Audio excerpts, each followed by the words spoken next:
Welcome to this week's Beyond Bitcoin Hangout. These hangouts are brought to you by the Beyond Bitcoin crew. We encourage everyone to freely share these recordings and to help spread the knowledge and benefits of our DPOS 2.0 blockchain technology that we all call BitShares. While listening to this recording, please feel free to visit our website, beyondbitcoin.org, and be sure to stay tuned in for some additional information at the end of the recording. As always, we would like to say thank you, and we appreciate your support. So please continue to vote for our delegate or worker contract so we may continue providing these valuable services to our community members. So once again, welcome, and please enjoy this week's Hangout.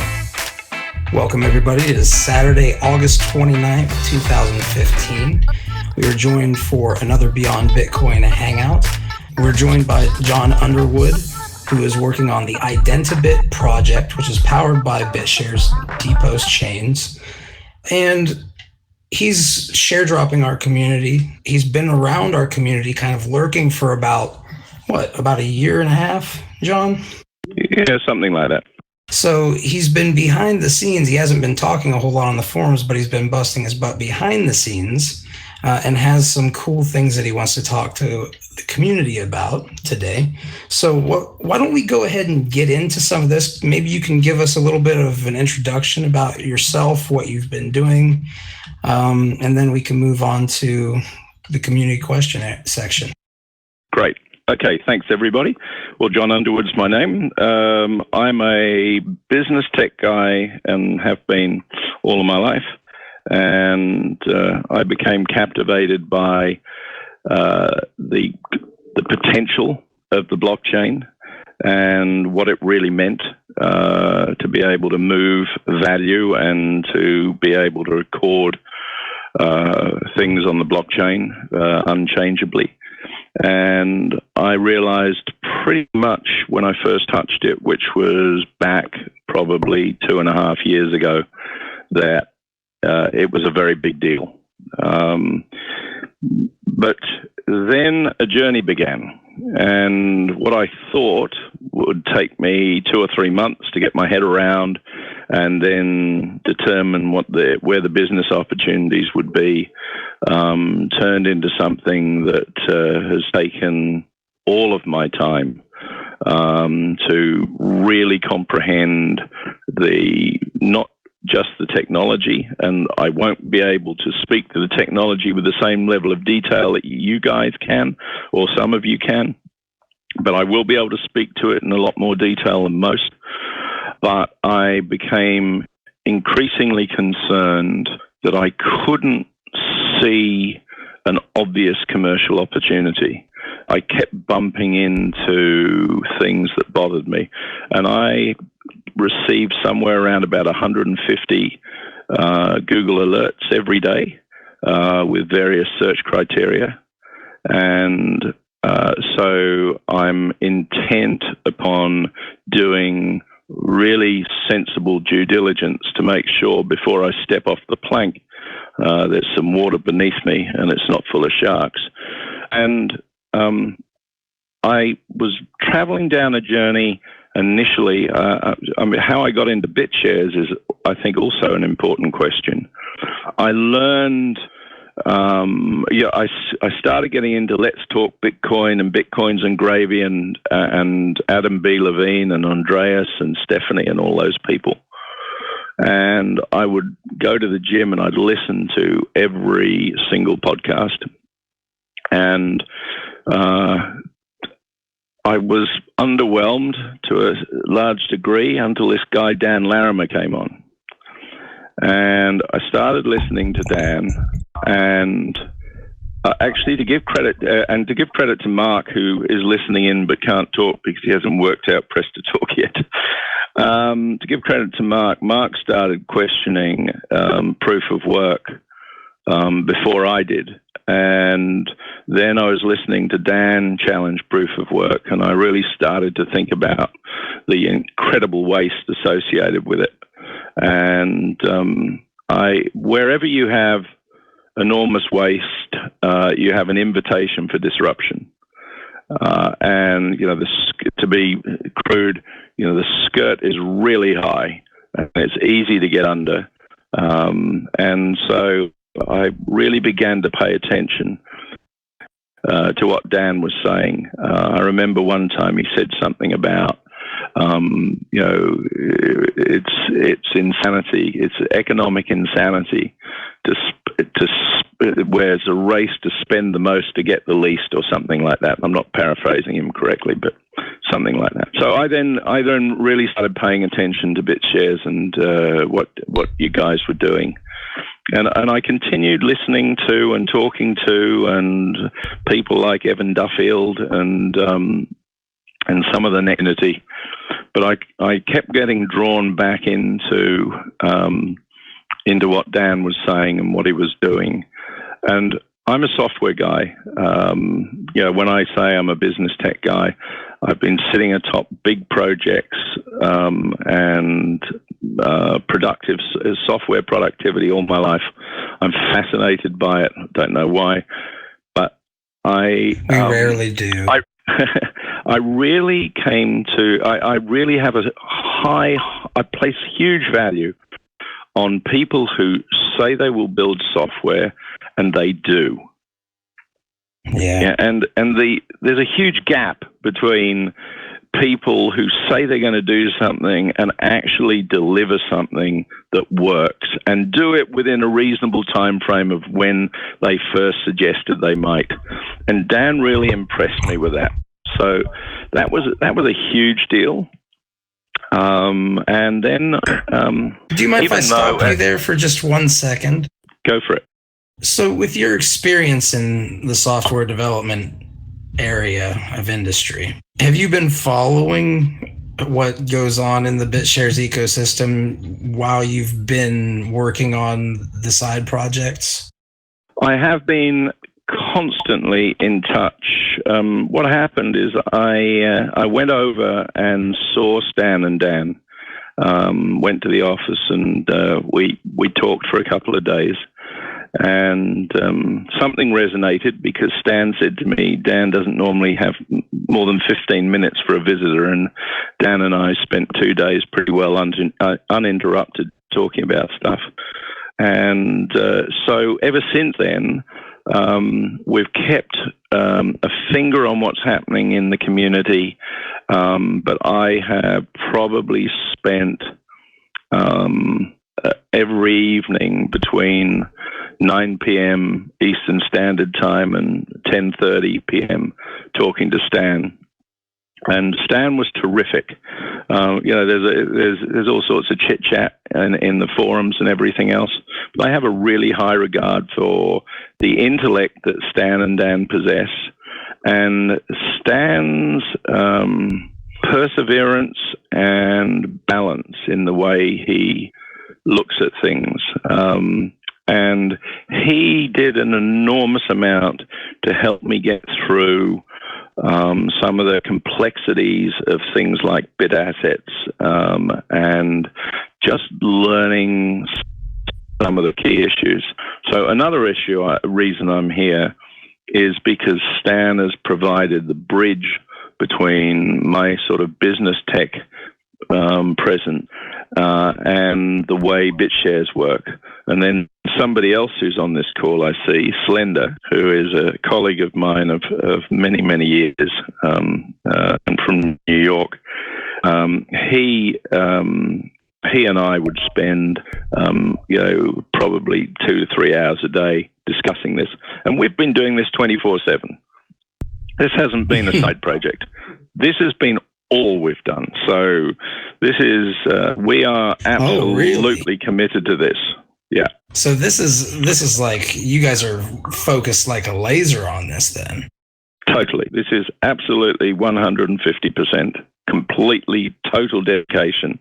And when I mentioned earlier the Google alerts and now I've expanded on that in the conversations, we're either really slow learners which possibly is true, I don't know, or we've really wanted to go into each rabbit hole and really understand the ramifications of what we're dealing with.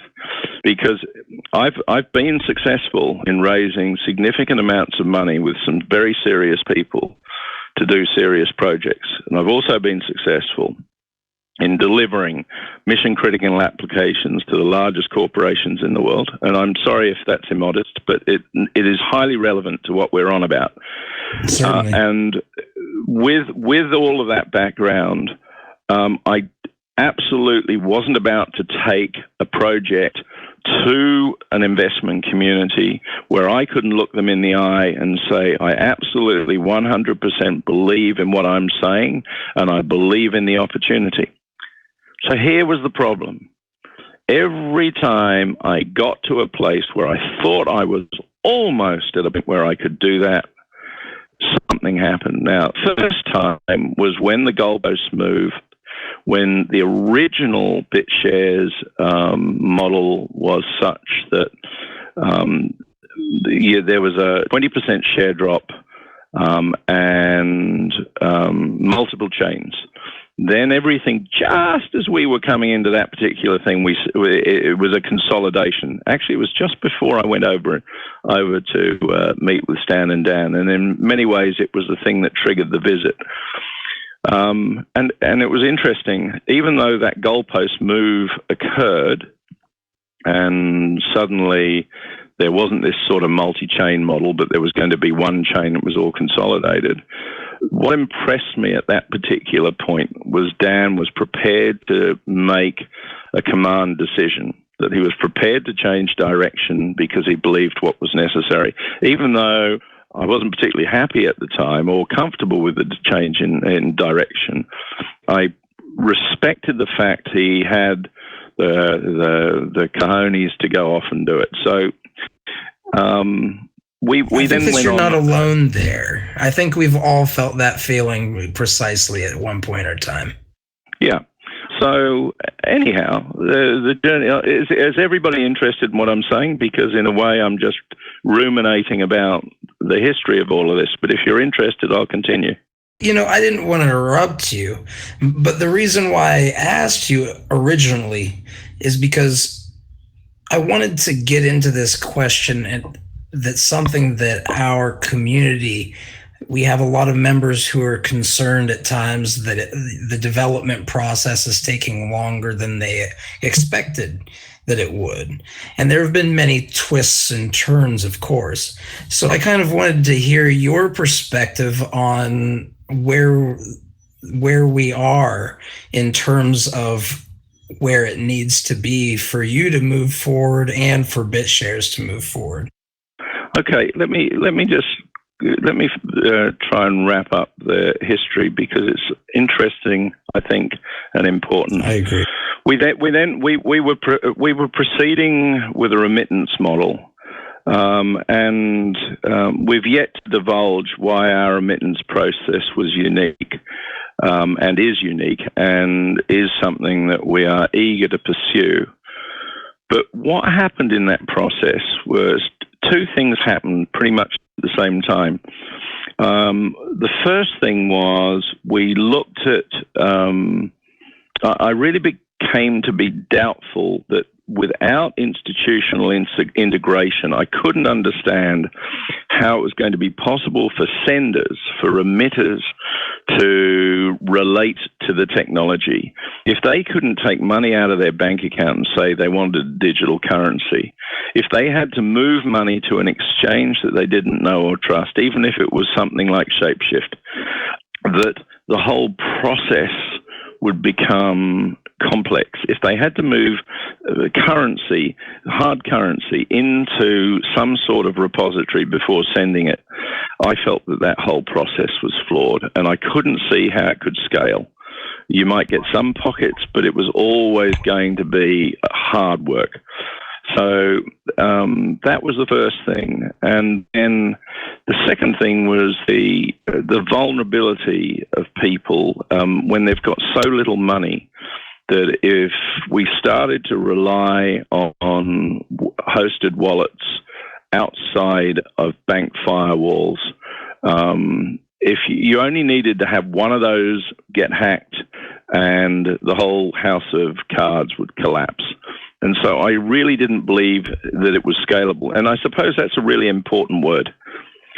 I have to, personally, if I'm not doing something that scales absolutely with no limit to the size it can grow, I'm not attracted to it. And so even though I could see ways to make money and take advantage of people and do sorts of things, none of that appeals to me. I wanted to see that there was an actual clear path all the way through to the end. And there was a genuine light at the end of the tunnel, not another train. And the numbers were huge. Anyway, so scalability would be one of the primary reasons why I would imagine you've gone into the direction of BitShares. I mean, that's pretty much a mantra that I think all of our community at this point has memorized inside and out. Well, let's talk about scalability as multiple things. Scalability into the number of, there's the technology, the transactions per second. Then there's scalability in respect to the functionality required to be able to deliver something beyond Bitcoin, as you so correctly call this hangout. You've got to be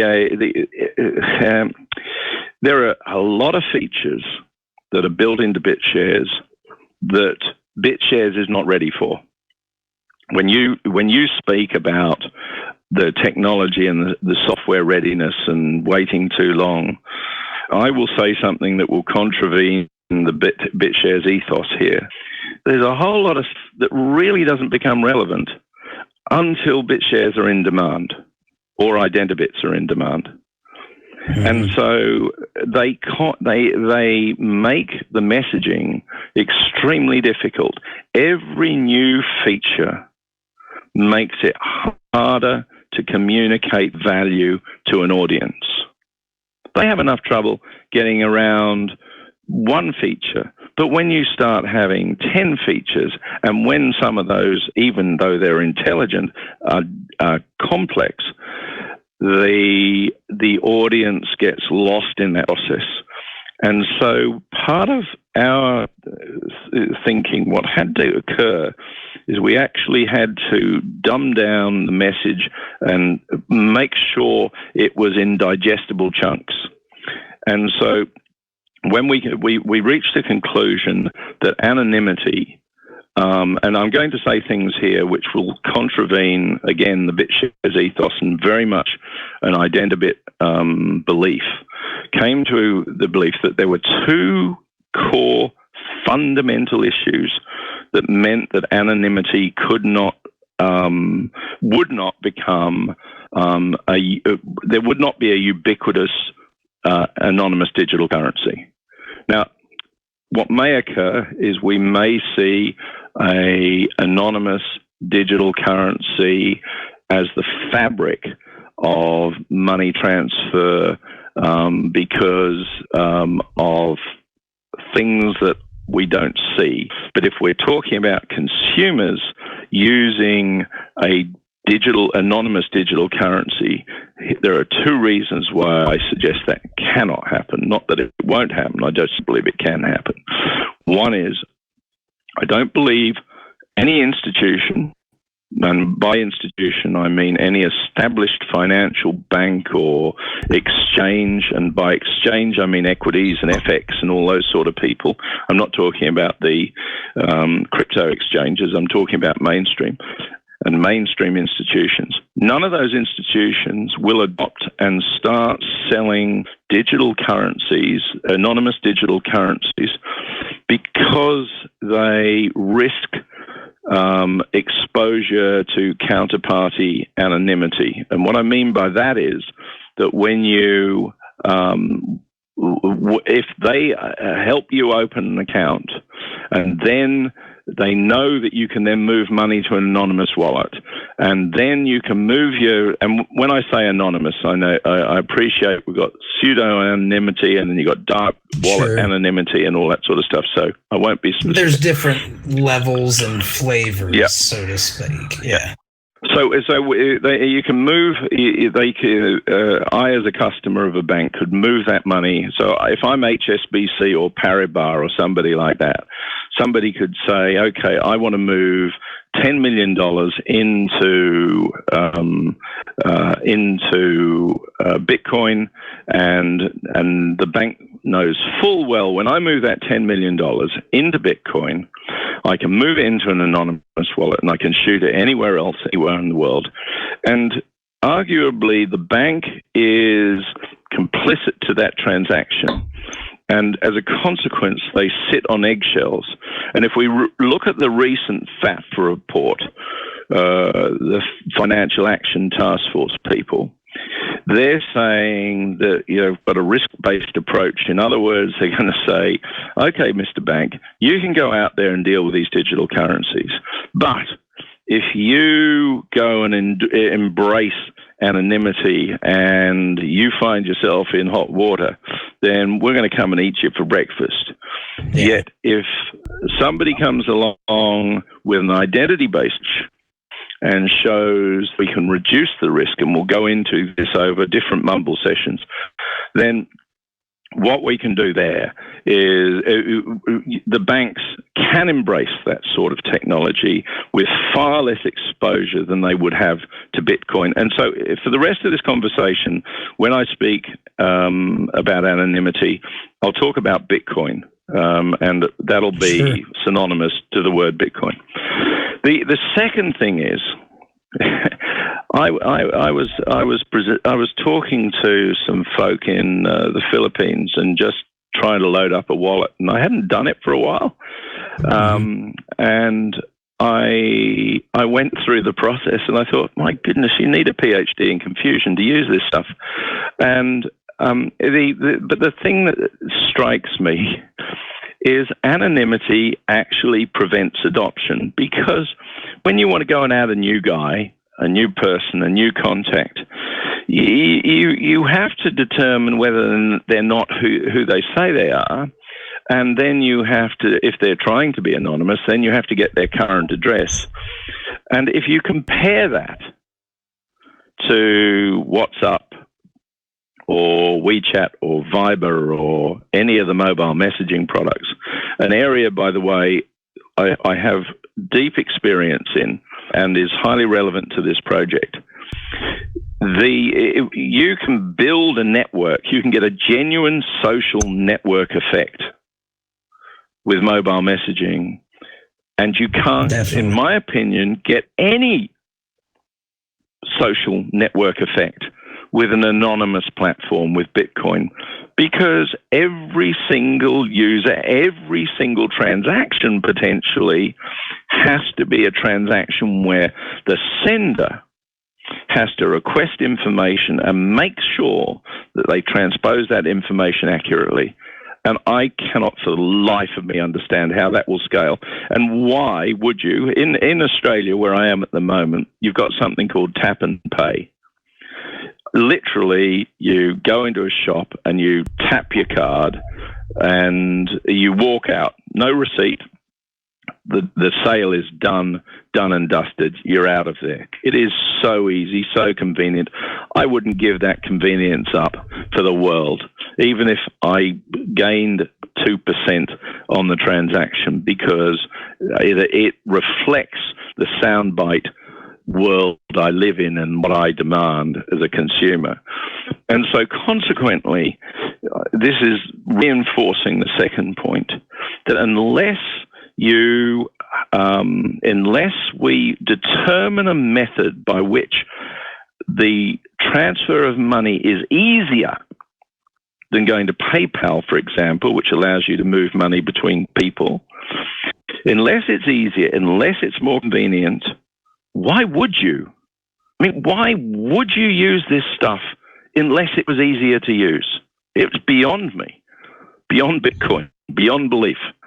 So consequently, So at the end of the day, it all comes down to user experience.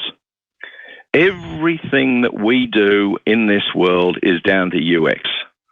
The fact Joey that I can go to a bank. I'm going to interrupt you just for one moment because Joey D has a question regarding this.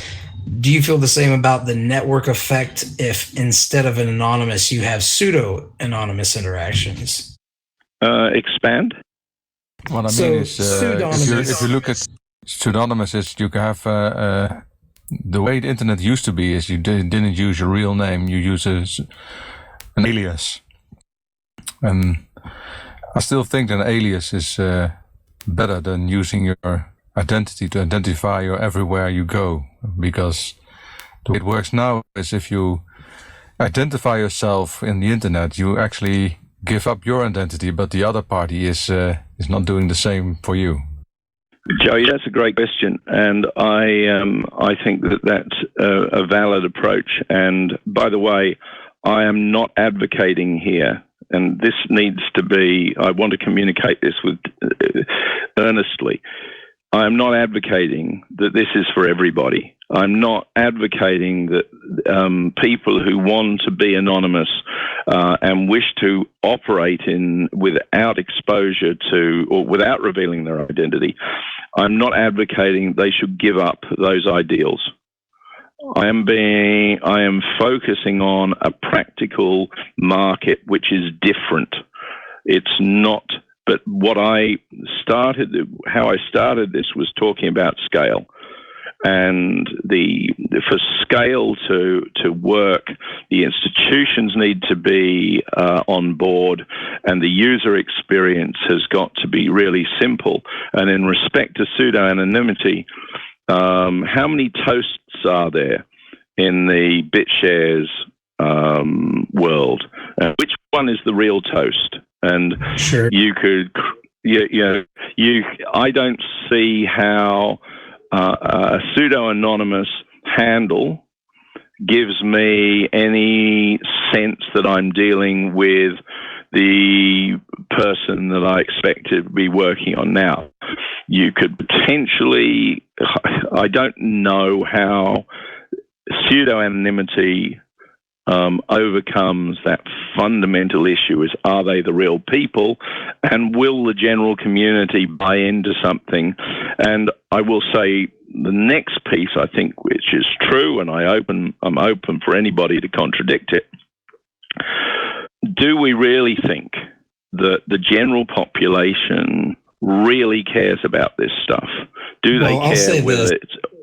Let me just butt in real quick, because that's, I think, what it really comes down to. I mean, we can talk about all the other reasons, but let's face it, the majority of the people here in Mumble right now probably would prefer a level of privacy.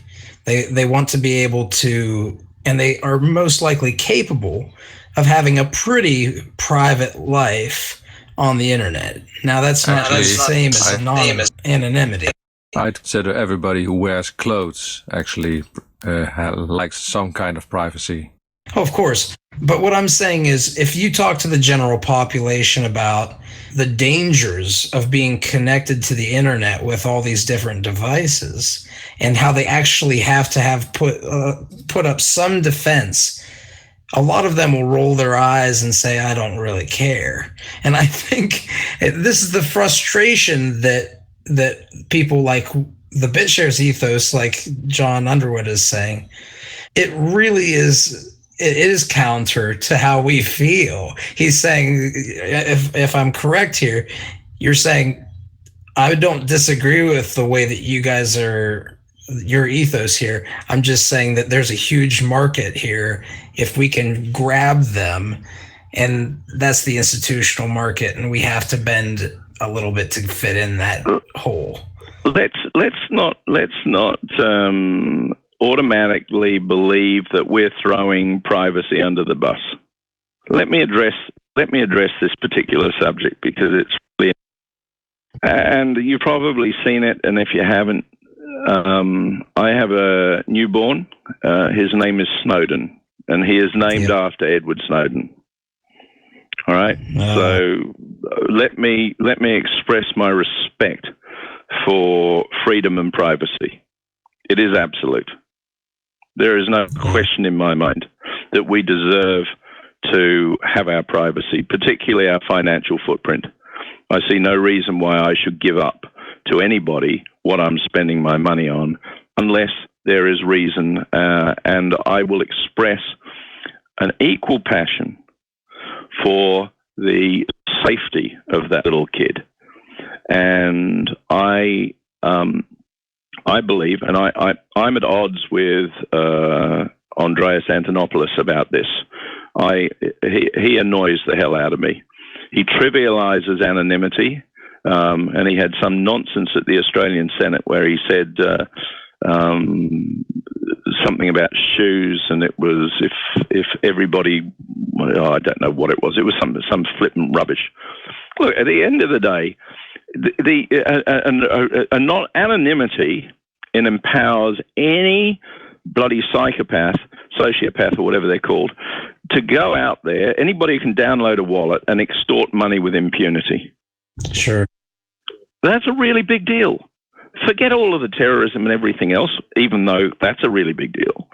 I think it's pretty darn horrible that somebody can go and nab your kid, hold them, and then say, send me some money, and the money can go all over the place. Now, we don't fix that problem, but at least we're attempting to get in the way of it, and we're attempting over time to address the issue. But I don't believe in openly just supporting it. So that's a hot button for me, and Stan and I, Stan refers them as our respective boogeymen. He wants to ensure that there is privacy and we restrict government overreach, and I want to make sure that extortion isn't empowered. So to do that, we went down a particular path and explored various ways of doing this. And we actually don't put identity on the blockchain. We put an identifier for somebody on the blockchain. And that points to an identity record held by their gateway. And so in our world, every user has a gateway. And it is the gateway's responsibility, as we can see what's happening with Bitcoin, is that the gateways are all going to be required to address AML/CTF reporting laws. And they are all going to have to report back and say, I've got transactions here that bother us, Mr. Regulator. And Mr. Regulator is going to say, who does that? Now, that's exactly what happens today in the banking world. The challenge was, how do we actually prevent the government from being able to walk in anywhere and coerce anybody and to be able to see the entire blockchain and effectively get the financial footprint of every user? Thank you for telling this. Okay, and this is a really big deal. The reason we haven't been talking to you for 6 months or whatever, since we determined that this was the right path to go down, is because we had a few fairly giant steps to overcome. And I'll tell you, the first giant step was the fact that we were making a case to Stan and Dan that contravened their principles. Yeah. We were, and that wasn't something that one could achieve with persuasion, outright overt intensity, or a baseball bat. It was something that needed to occur progressively. So, and that was a journey that's taken that amount of time. But then we needed to find out what the solution would be. So what would happen with every single challenge is Slender and I, who's listening in on this call, we would go away and I'd say, well, how are we going to solve this problem? What are we going to do here? And then we'd throw it back over the fence. And then we'd get, no, that won't work. And then we would go backwards and forwards until there was... The middle ground was achieved. Well, a little bit more than that, because what also was beginning to occur is that there was a shift in the tectonic plates.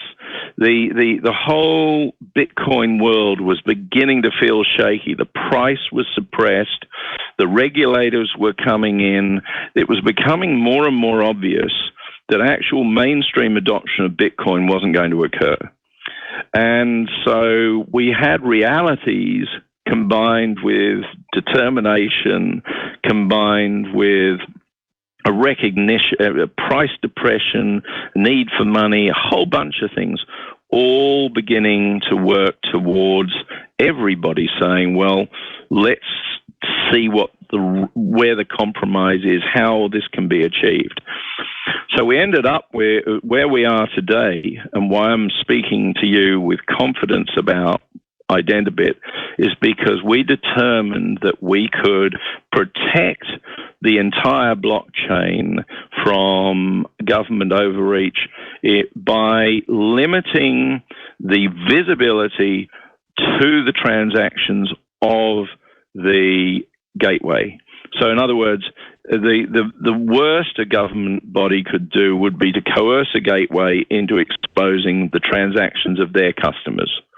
But they can't go in and just say to somebody, give me the key that enables me to look at everything, because nobody's got that key. So the privacy, and the privacy is better than Bitcoin's current privacy, because we all know that if you can do a bit of pattern matching and you've got a few names, forensic analysis will turn up a whole bunch of transactions and financial footprints. So, in the Identabit world, the blockchain isn't visible, even though proof of reserves is possible by way of witnesses and gateways and all of the things that go into the underpinnings of this.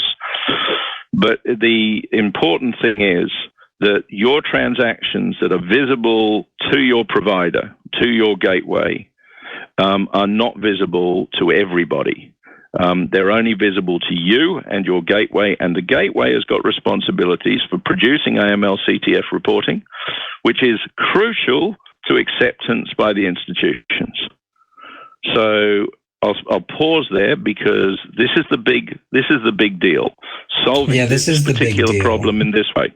I have my own opinions, but I'm going to hold back for a moment, and let's just say, does anybody have any questions or regarding this topic? Okay. And Jay Cafe is saying, very cool. Please tell me this is better than Ripple. Well, the distribution will be certainly far better. Now, in terms of Ripple, the technology really kind of moved us to DPOS. So I'm very thankful for that.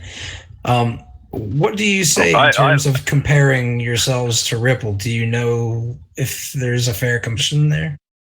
That's a super question, and I sure as hell hope we're not like Ripple, because also part of our objective, so that takes us under the second part of the objective. We believed it was fundamental. Well, we didn't want to become a regulated entity. We didn't want Identabit to be a regulated entity. So further down the track in these discussions, we can explain how to, in effect, bring a new currency to life in a manner that isn't at odds with possible regulations.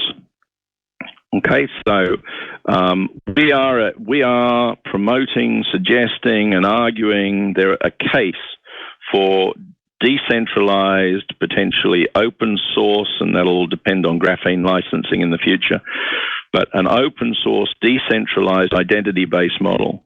So we are not a Ripple. We are not going to sit there as a central adjudicator on all transactions. We have no ability to do that. And the way we're creating a structure, we are ensuring that we are not setting ourselves up in a manner that is likely to attract regulatory attention. And we are, constantly getting legal input on this, and we are thinking through all exposure. So in the design of this, we also had to address that particular issue. How do we make sure that the entire network isn't administered by a central organization, and how do all of these gateways coexist on the network in a manner that is, what's the right word? We wanted to make sure that nobody was sitting there and ticking off gateway membership and gateway rejection. And that type of thinking of how do we avoid an improving body, and how do we at the same time ensure that the integrity of the network or the quality of what we're doing is maintained. So that was an interesting part of our history, and actually I believe we were quite influential in a couple of things that have occurred in BitShares, and one of them is that exists today of Dan would speak of the board and the witnesses. So that I wrote a small paper that I shared with Stan and Dan, which was talking about how do you get we initially referred to them as clusters. We want clusters of influence. We don't, and for everybody here, you're not the rabble, but the general rabble. If you have a situation where the entire community is effectively voting on things, you have people voting on outcomes where they have no experience or credibility to influence what happens next.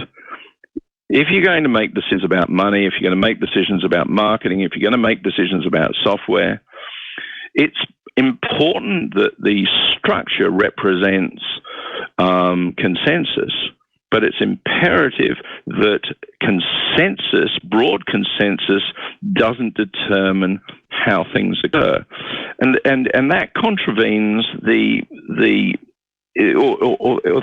that raises the issue that if you've got omnipotence, that is also bad for what happens. So you need. It's kind of like the battle between, you're always having to find, there's the positive side and the negative side to each, to centralization and decentralization. So you had to find absolutely structure that supports.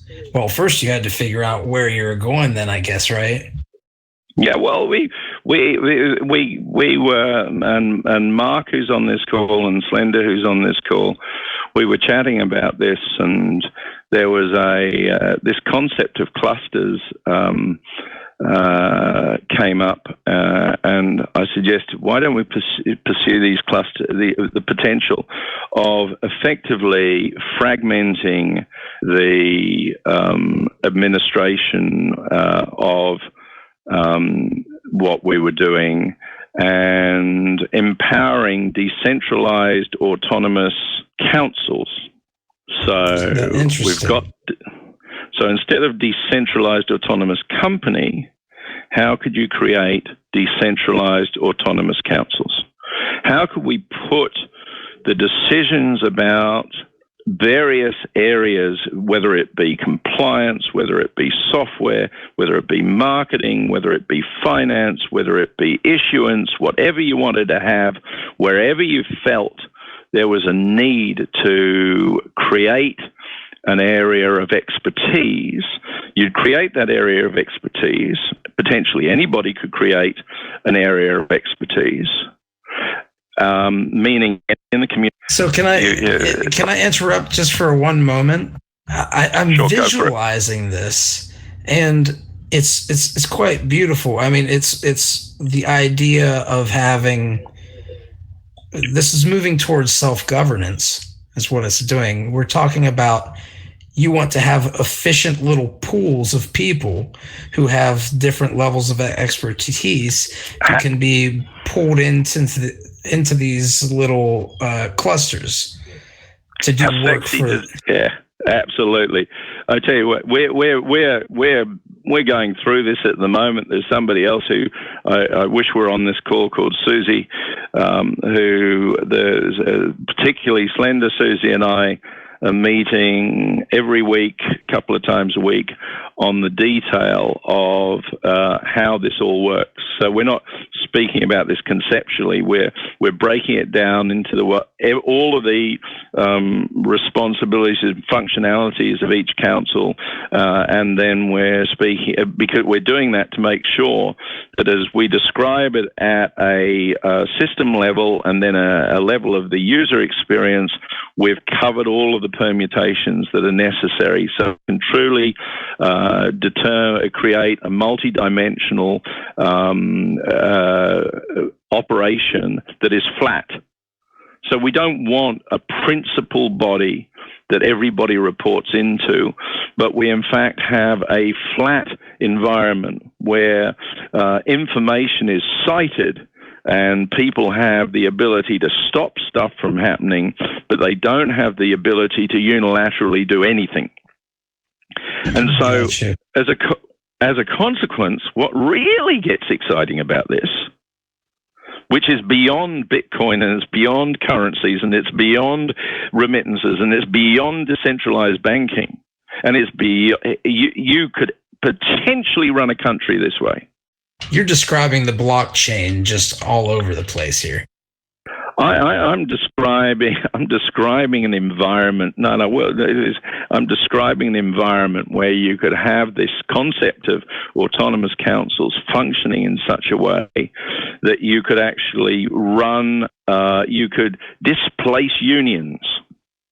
Yeah. You could displace any form of centralized administration, but at the same time have the people have a role in appointing the members of these councils. So, they've got to live with the appointments. One of the most important things here is it got to allow these centers of influence, these councils of influence, to function without somebody trying to second guess them every day.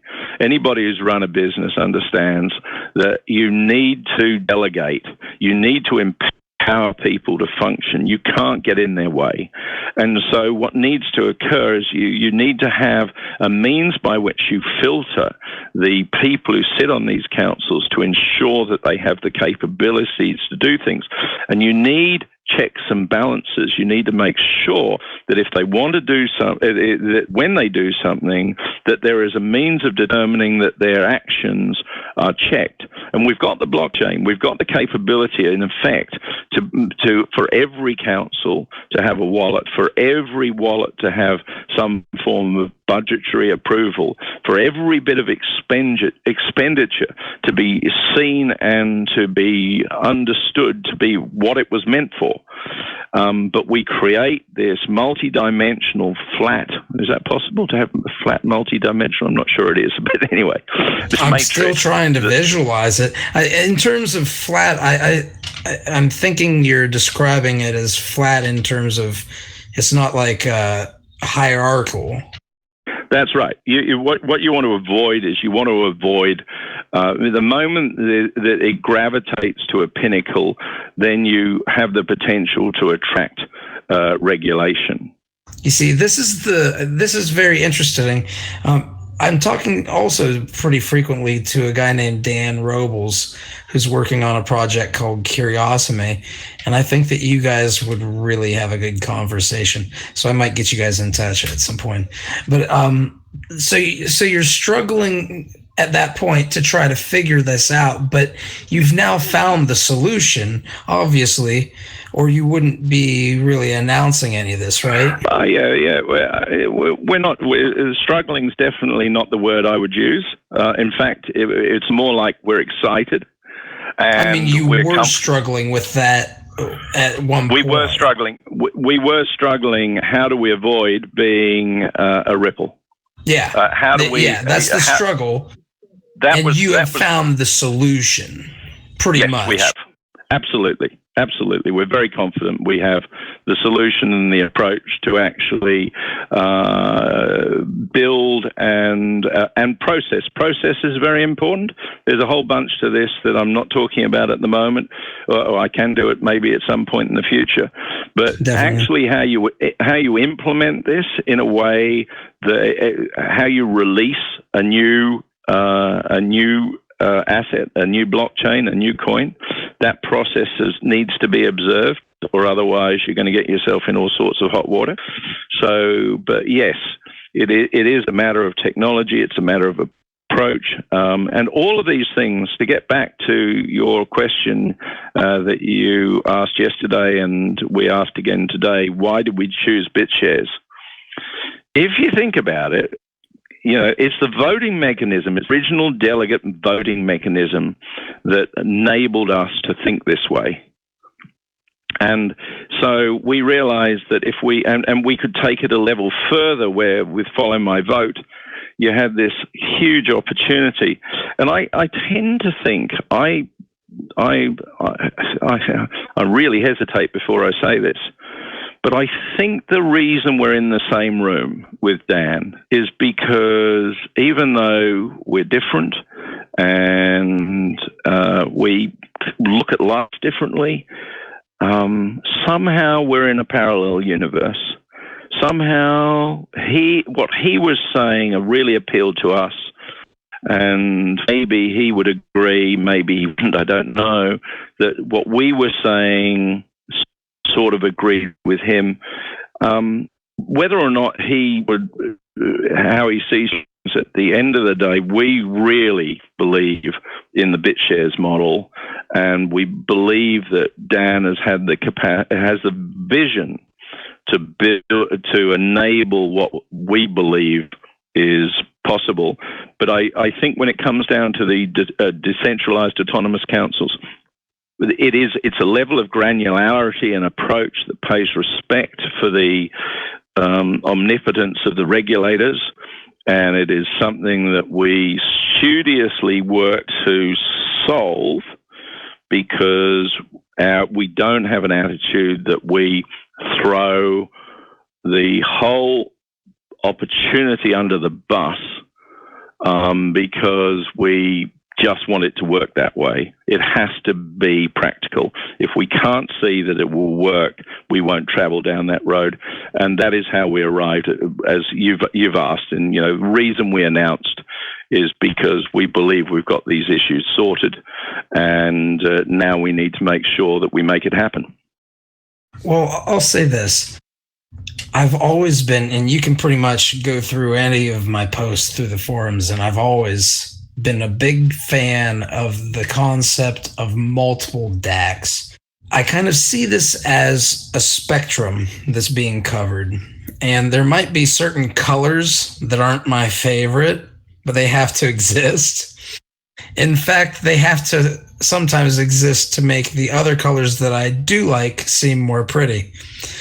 So it's a very big struggle to get through that, like you said, that ethos. But at the same time, we do have to realize at some point, and this has been the growing pains that I've experienced, is you have that level of idealism, right? Because, for instance, like you named your son Snowden, I named mine Jericho, because I want there to be a meaning there, and you obviously want there to be a meaning there because of the times we live in.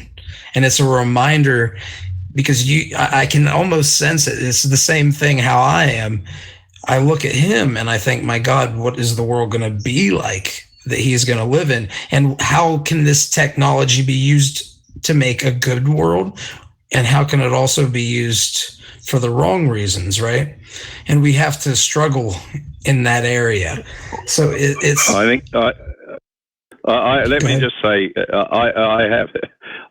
you touched on something that I think is a really, really, really big deal. Yeah, it is. To me too. I just want to get into this space for a second. I'm preparing articles daily at the moment. I'm getting my head into making sure I'm writing the articles the right way. I screwed up on our initial release. I wish I could have a do-over on that one. But what in writing articles, it forces you to really think through your conclusions. And so just one I've just been writing, I'm trying to be controversial, and I finished one yesterday on Bitcoin XT and this nonsense that Andre Hearn and the so-called chief scientist, Gavin, on XT. What an interesting thing when you think about that one. It might not immediately jump out at you, but they're off rearranging deck chairs on the Titanic. That's a really good analogy. The issue they're trying to address is adoption, except they haven't actually paused long enough to realize that if we take Goldman Sachs's number of 80% of Bitcoin trade is occurring in China, and then you take BitPay's statistics that came out a couple of days ago, which says that that the dark web processes more transactions essentially than the honest web. Oh, yeah. That mirrors the fact that the underground economies are far larger than the quote-unquote legitimate economies of the world as well, right? Well, yeah, but that's then you would say all Bitcoin transactions were dark web. And when they're talking dark web, they're actually talking effectively illicit transactions. So in a sense, if you take the Chinese trade, and I'm a Chinese, I don't look Chinese, but there's a huge part of me. I've spent over a decade in Hong Kong, and I've done a lot of business in China. And so I sort of feel that way. You take the Chinese.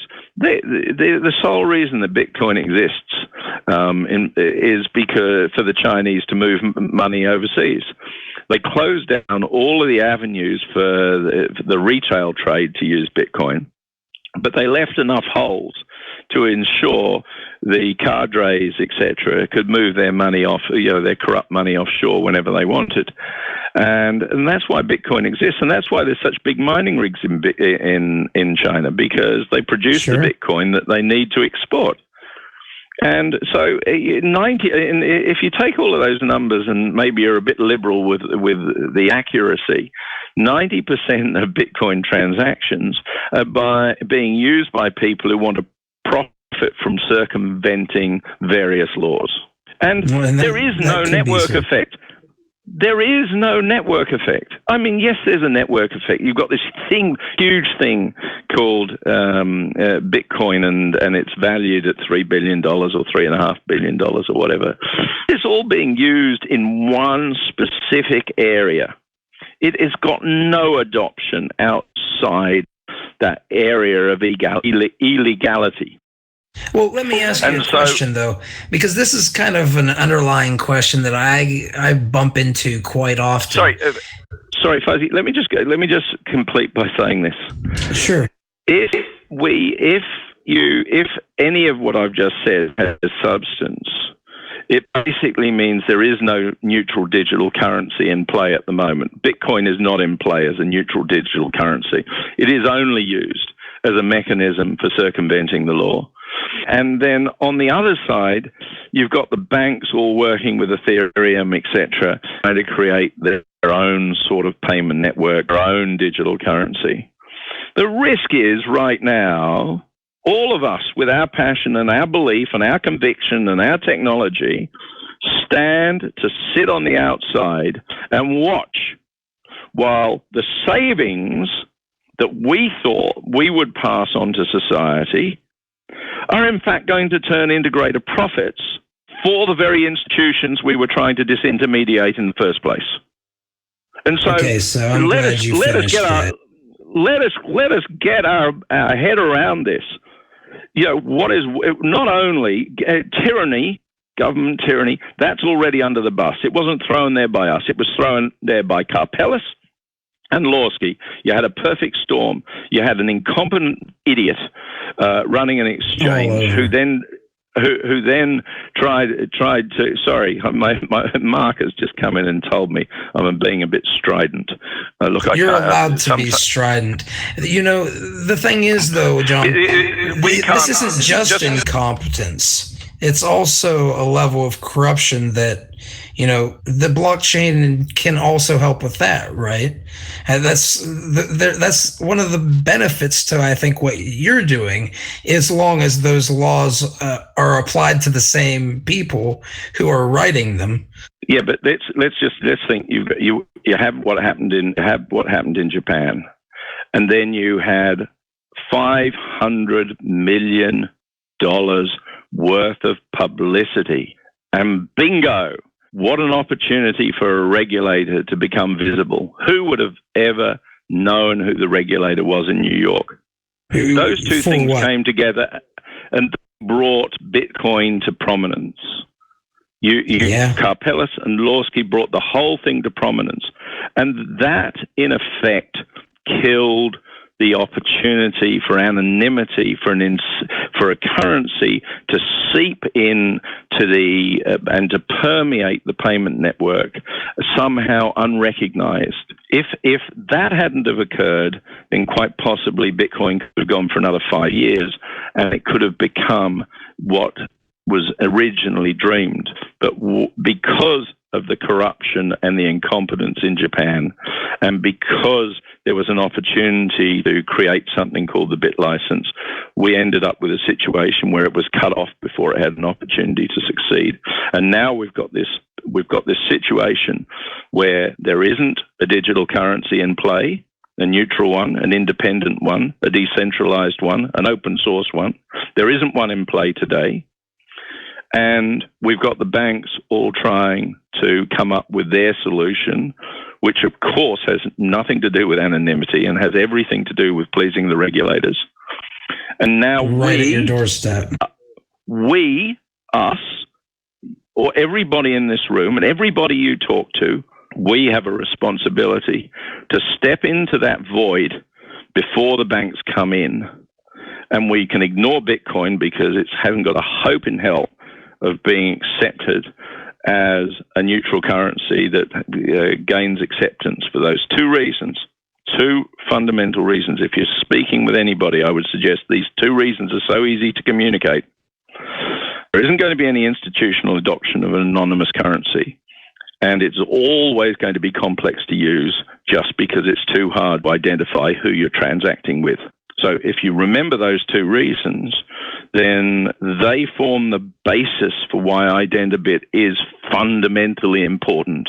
If we don't make this happen, or somebody like us doesn't make this happen, then all of the money that was going to be saved from the 10% paid to Western Union and all of that nonsense, all of that money remitters were going to benefit from, all of the possibilities that we were going to introduce, they're all going to be done by Citibank. They're all going to be done by JP Morgan, right? And we're going to be sitting on the outside and saying, God, we fucked up. You're a little bit heated to a degree about it, but I get heated too. So to be honest with you, I think it's important that people get a little bit heated about it. We're standing at about an hour and 5 minutes, but I would like to get you here for a few more of these so we can drill down into things. But if I can close with one thing that I haven't mentioned here that I asked you the other day, I would like to bring this up for the community members who have been watching who saw the announcement, saw the share drop ratios, and are concerned about share dropping on BTS being split between, this is how they see it anyway, being split between BTS and brownies. Is that correct the way they're looking at it, or is that an incorrect way of looking at it? And do you have anything that you'd like to say to them? I think you asked me this question on when we were tweeting each other yesterday, and I think you know my answer. I'm steering clear of this one, guys. As you can imagine, before we announced and anything into the community, we were speaking with Stan and Dan, and was a considerable concern that our entry didn't upset the apple cart and get up people's noses. And they did their absolute best to come up with what they considered to be the right way for what we were prepared to share to be handled. And it is a conversation that we will steer clear of. We have steered clear of.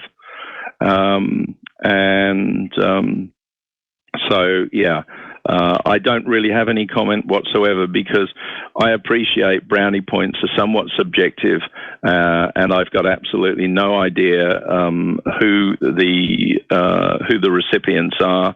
I was just acting on what I absolutely believe was the belief of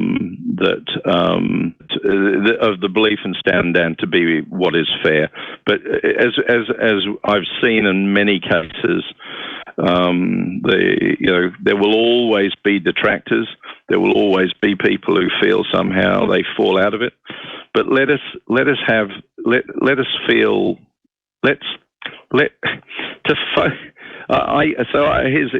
2 seconds on the background. I used to be a fisherman. I used to work a fishing trawler when I was about 19, and I was out and I worked for this guy Ian Lefebvre.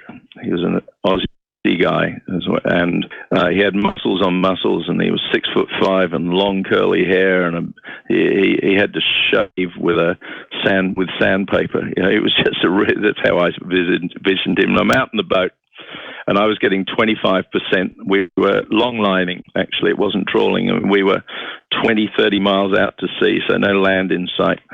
And I've got my courage up, and I said, Ian, I think I should be getting 30% of the catch, not 25% of the catch. And he stretched his arms back and he goes, fuck, John, 30% of nothing, still fucking nothing.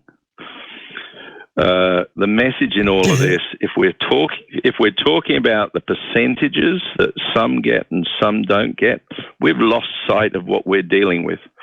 I've just expressed a potential issue that could occur. We could all, in another 2 years, be sitting on the outside of this incredible invention and not participating. And who gives a flying about the percentages?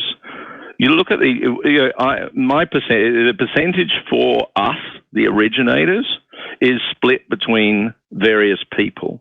There is absolutely no greed on our side. Yes, I would like to see a financial reward out of this, but the financial reward out of this, even though hopefully we see this catapult beyond Bitcoin in valuation into the billions, let's be realistic.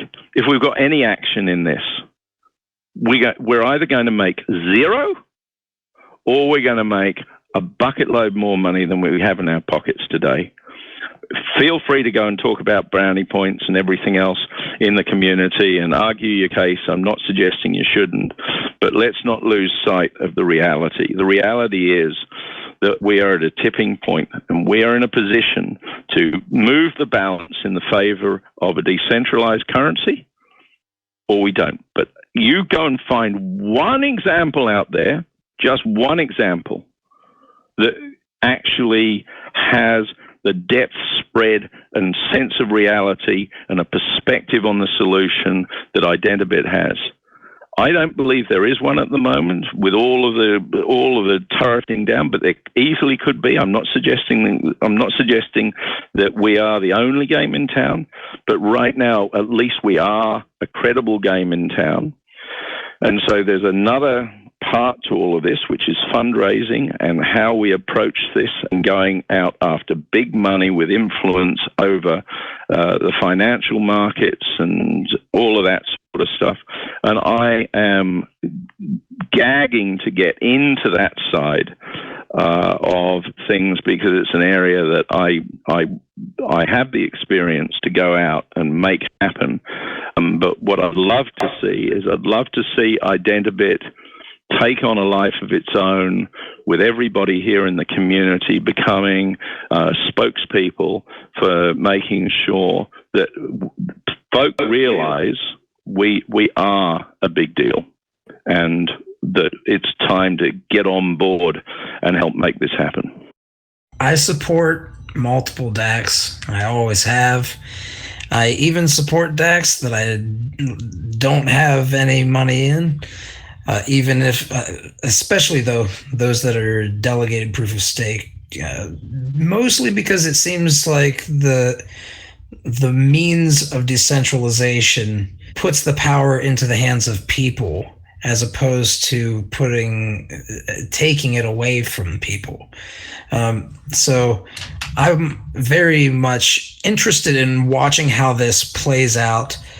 I'm very interested to continue covering this, and I really want to ask some of the questions that I had here, like proof of appreciation was one of them.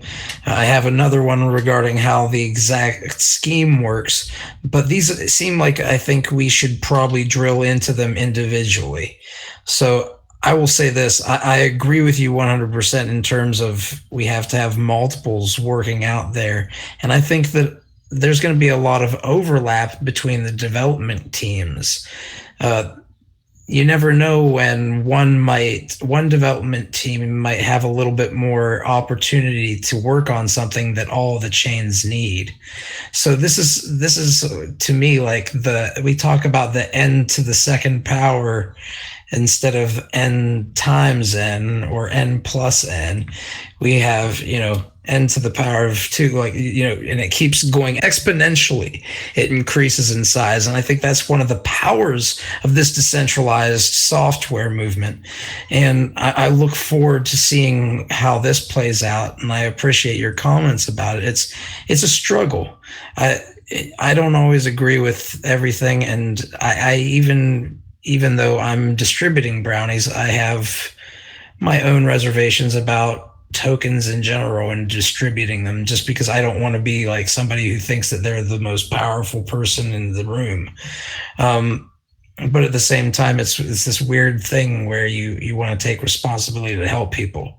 So, you can never make everybody happy, but we try our best. But you're right, man. We have a vision, and do we want to be on the outside of this, looking in with the worst possible situation occurring, where we allowed our perception of a percentage of something to get in the way of the growth of a vision that can make something that, even if we didn't have any percentage in it, would make the world a far better place. I mean, we're all far richer for it, even if we don't have extra dollars in our pockets. Can I jump in and ask a question, Fuzzy? Man, go after it.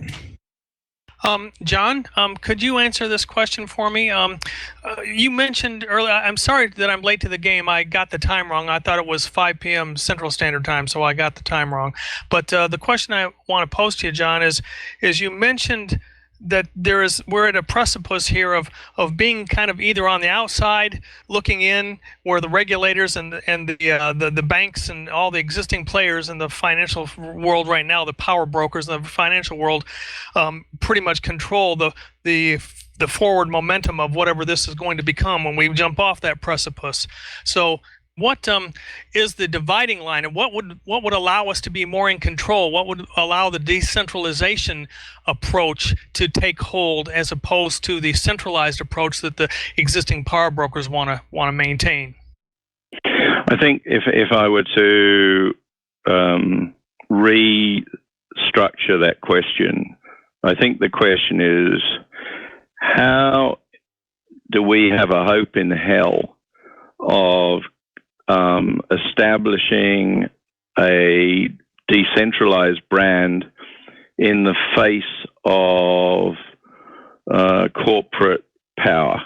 How do we actually come out and create another Bitcoin unhindered by anonymity, that fits the mold or is acceptable to institutions, we can get everything right from a perspective of technology and approach and governance, etc.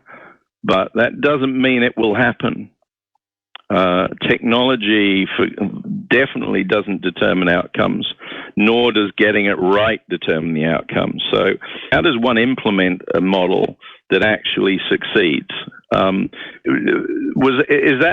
Would you agree that really is the question?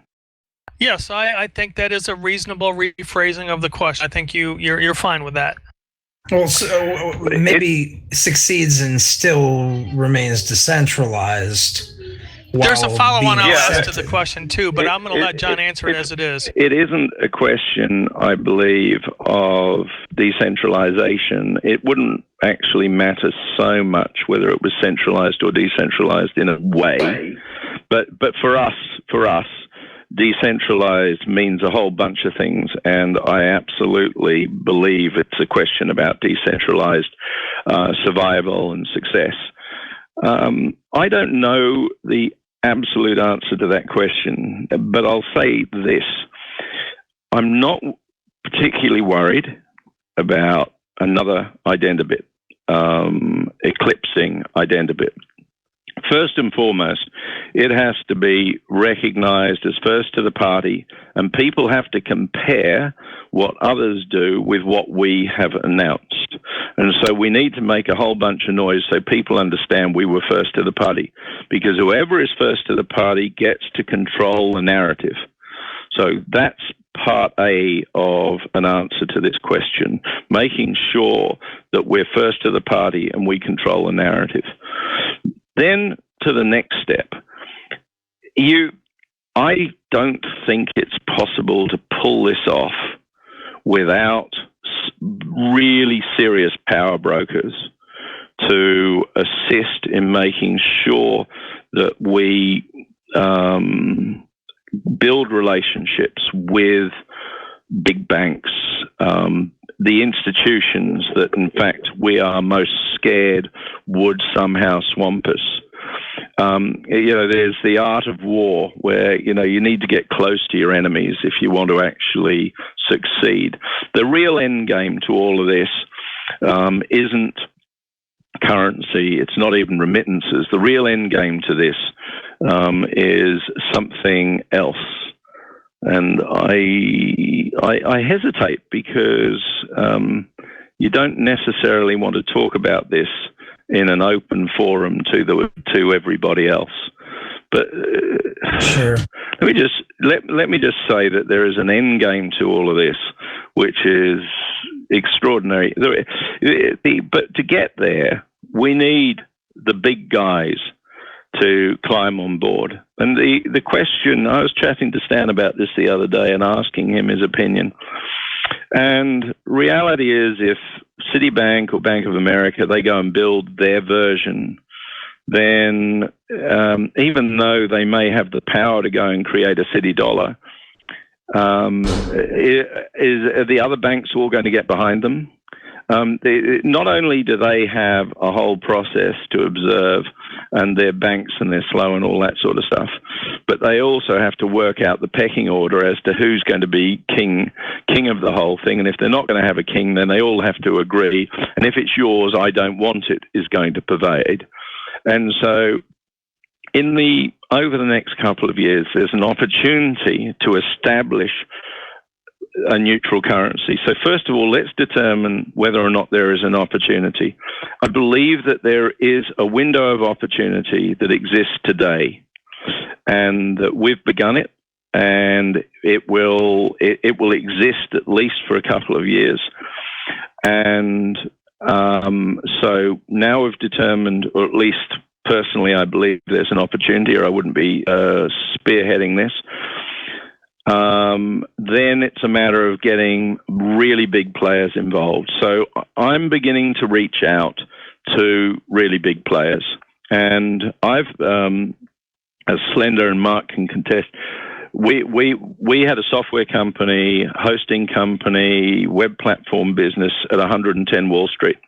Had really very little to do with finance, other than the fact shareholders were David Rockefeller, Hank Paulson, Henry Kravis, Jerry Chasen from Gap, a whole bunch of people that are icons in New York were investors in the business, and they were all personal investors. I was in David Rockefeller's office, and I took one of his, afterwards I didn't realize I'd done it. I took what must have been his favorite painting because it was in front of his dinner. I left it hanging by the electrical wires while I made a presentation. I never even asked him whether I should do it or not. And he grabbed my arm afterwards and he said, "Mr. Underwood, does this mean we're going to give Mr. Gates a nudge?" I'll always remember that moment. It was a really sort of surreal second in my life. But I'm saying that, you know, the objective here is to take Identabit to those places of power, and I'll do my best and I'll fight the fight to get institutional support for what we're doing. And the answer to your question, in my opinion, is you can't pull this off unless you can build the relationships to make it happen. No amount of technology, no amount of core belief in a whole bunch of well-meaning people is going to get this over the line. This is straight out business, commercial development, and relationships. So decentralization is not as key as these relationships we're referring to. You mentioned something in the way you just discussed this, that decentralization is not all that important, and then you went on to say that it is. I'm a little confused about your stance on decentralization. Personally, I am committed to decentralization. I will not throw it under the bus because I do not want to see this controlled by a central organization. Even if it were a central organization or an objective I had for personal benefit, that is not the objective here at all. We want to ensure that we give birth to a decentralized model that can be copied by others. That can. Oh my God! Do you guys hear this discussion?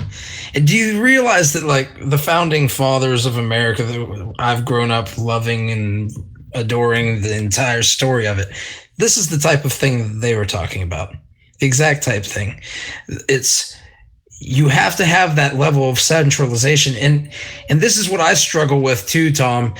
Is as soon as you hear like Rockefeller and those names, you kind of cringe. At least I do, and it's nothing against you, John. Centralization. Centralization is what I see it as the crucial issue of what we're fighting. I don't disagree with John and some of the things that we're going to need in addition to that, but I really see that once you allow centralization, that it's so easy to take control of that, and that's really a lot of what happened to our central government. And that's what he's saying. Let's not do it. Let's not do it. I agree. Let's not do it.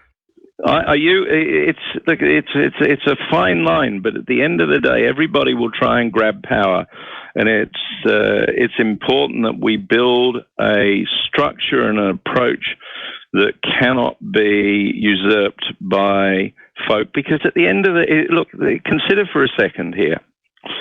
Centralization means a currency that is owned by somebody, and everybody else is paying homage to that owner. Yes. And so it contradicts the natural equilibrium that people wish for, even amongst the banks of the world. This isn't a matter of convincing Wall Street bankers, and I'm sorry to have used those dirty words. They're actually, they're not the only part to this solution. They are a part. a part will be like a banker in South Africa I was chatting with yesterday. It will be a matter of getting institutions all over the place, and nobody wants, even though Wall Street might want everything to be determined by the dollar, there are plenty of institutions around the world that would not want a currency which was dictated by Wall Street. So even though those people have existed in my past and I will reach out to them, they are definitely not the answer to this. They are part of an answer, and it'll be a matter of getting institutions on board from all over the place, none of which will want power in the hands of one organization. Good. That's the answer I wanted to hear. I didn't say it, sorry, with respect, I didn't say it because I felt that's what you wanted to hear. I say it because it's what's running through my blood. Well, I didn't mean to phrase it as though you were aiming at that, but I appreciate that answer, and it's really, truly what I wanted to hear. Not that you targeted it that way. That's a good answer, I'm saying.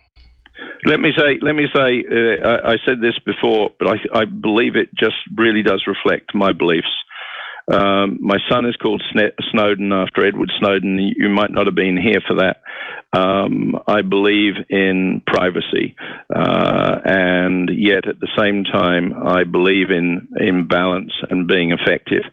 And so what we've tried to navigate here and what we're presenting to you and what we will continue to present is a solution that can work.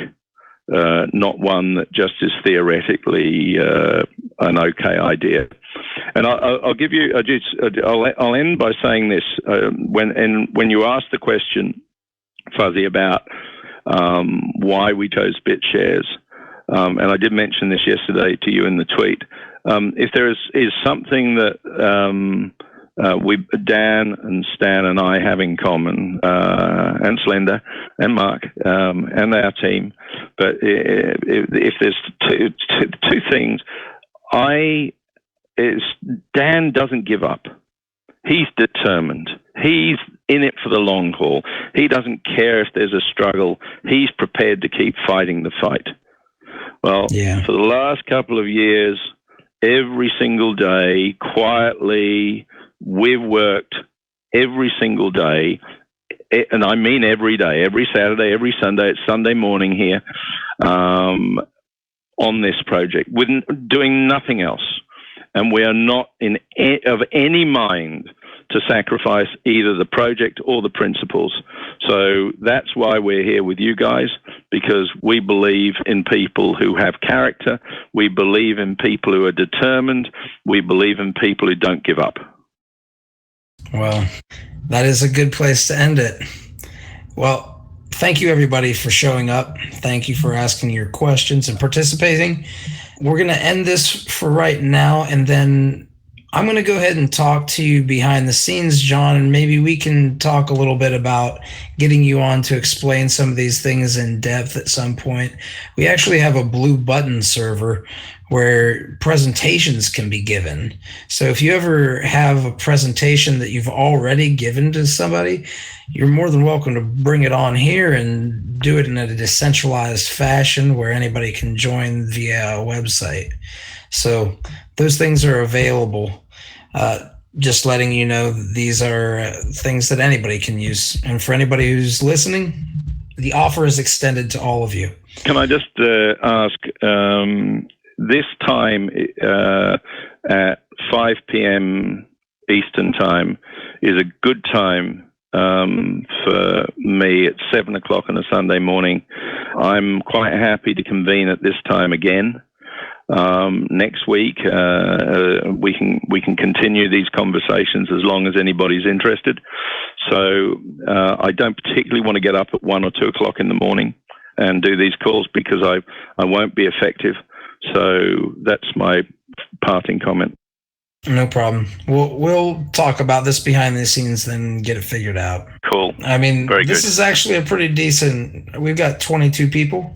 That's pretty good showing. See you guys on the forums and on here every Friday and Saturday. Thank you, everybody, very, very much for listening. I really genuinely appreciate it. This is very important to all of us. Take care. You too, man.